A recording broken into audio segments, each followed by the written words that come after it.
Hi guys, welcome back to another Catalyst for Success video. Today we're talking all about space. We're going to cover topics about the solar system, our planets, stars, and astronaut suits, and then create our own spaceship landers and rockets. So let's strap in and first listen to our friend Anura. Look up! What do you see? Maybe you'll see a clear blue sky or a night sky like mine. Either way, you're looking at space, and although we can't see it, there's a whole universe out there with planets, stars, and other extraterrestrial things. Our solar system is just one small part of that. In our solar system, we have 8 planets. They are Mercury, Venus, Earth, Mars, Jupiter, Saturn, Uranus, and Neptune. The definition of a planet is complicated, but 3 important things are that it must 1. Orbit a star, which in our case is the Sun, 2. Must be circular due to gravity, and 3. That other objects stray away from their path to orbit around it, just like our moon. Pluto, Ceres, Makemake, Haumea, and Eris are our dwarf planets. They do not fit all these rules because they're too small. But it doesn't end there. Our solar system is vast, with dozens of moons and millions of asteroids, comets, and meteorites. And the many solar systems and their stars all do their part to make up our galaxy. When you look up into the night sky, the millions of glimmering dots you see up above are called stars. Stars are balls of gas which are produced through the elements helium and hydrogen, and when they interact, give off heat and light, which gives stars their glimmering effect. Those stars look like they've lived up in space forever. All stars actually go through 7 life cycles.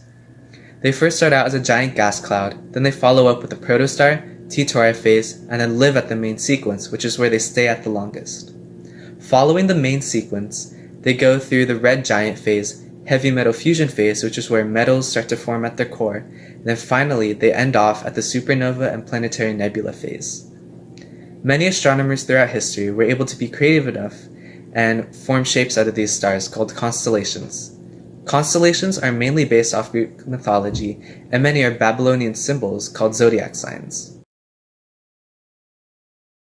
Spacesuits, the iconic bright white color, the shining domed helmets. But have you ever stopped to wonder how they work? Well, first of all, spacesuits are pressurized, which means that astronauts are walking around in giant fancy balloon suits. This goes back to the idea of pressure as a whole, and one thing we take for granted here back on Earth, which is the fact that we're near the bottom of a vast ocean of air.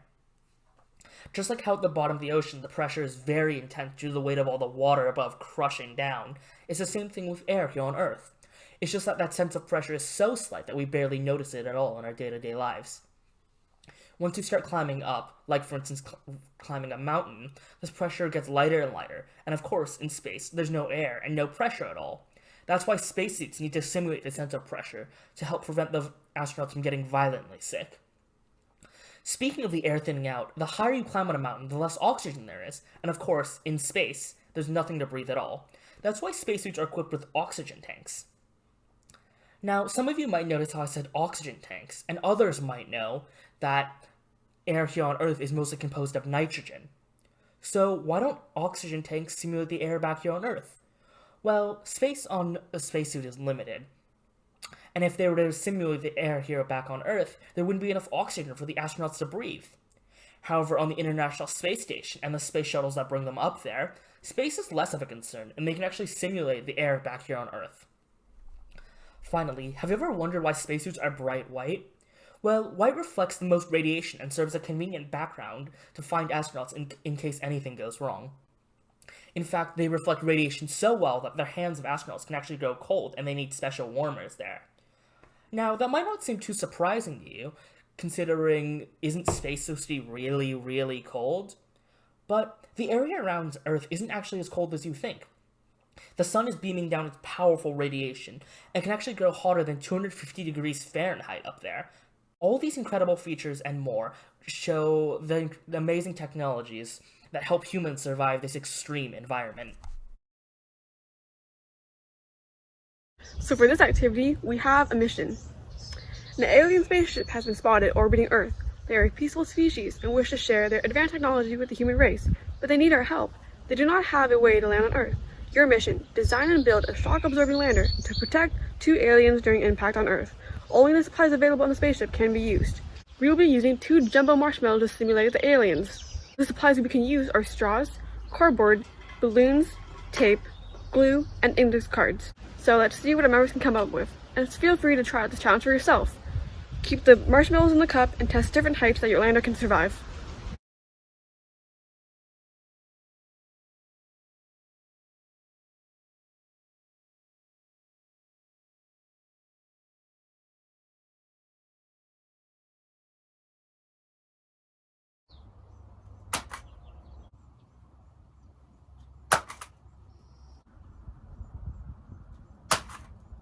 When I was making my lander, I thought about how the index cards would absorb the shock from the fall on even sides, and how if I put straws on the bottom, then it'd be landing on a safe and secure platform.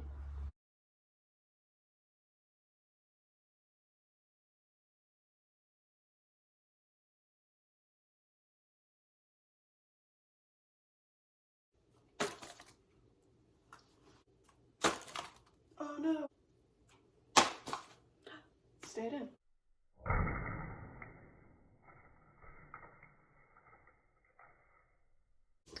So for my device, I made an accordion-like structure so that when it falls, it crumples down. So it softens the impact. And these balloons are here to help cushion the impact as well. This little hoop over the edge is just to keep the marshmallows from like popping out.